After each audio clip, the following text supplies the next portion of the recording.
పెద్దలందరికీ నమస్తే. మనం చాలా సంవత్సరాల నుంచి ఎప్పటి నుంచో మనం మహిళా దినోత్సవం జరుపుకుంటూనే ఉన్నాం.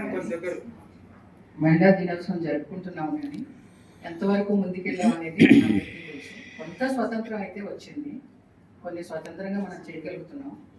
కానీ బాధలు పడే ఆడవాళ్ళు పడుతూనే ఉన్నారు. ఎంతోమంది లేడీస్ వచ్చి తమ బాధ చెప్పుకుంటూ ఉంటారు. చెప్పుకుంటుంటే నాకు అసలు ఏడుపు వస్తూ ఉంటుంది అనమాట. వాళ్ళ ఇంట్లోనూ బయట కూడా ఎంతో కష్టపడి గుడ్డి చాకరీ చేస్తుంటారు. అయినా కనీసం ఇంట్లో కూడా గుర్తింపు ఉండట్లేదు కొంతమందికి. కొంతమంది లేడీస్ అయితే గయ్యాడి వాళ్ళు ఉండొచ్చు, వాళ్ళు చాలా తక్కువ. కానీ కష్టపడే ఆడవాళ్ళే చాలా ఎక్కువ ఉన్నారు.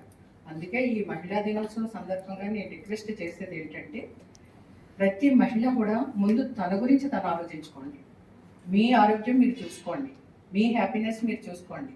మీరు హ్యాపీగా ఉంటే కుటుంబం హ్యాపీగా ఉంటుంది, కుటుంబం హ్యాపీగా ఉంటే సమాజం హ్యాపీగా ఉంటుంది, సమాజం హ్యాపీగా ఉంటే దేశం హ్యాపీగా ఉంటుంది, దేశం అంతా హ్యాపీగా ఉంటే దేశాలన్నీ హ్యాపీగా ఉంటే ప్రపంచం హ్యాపీగా ఉంటుంది.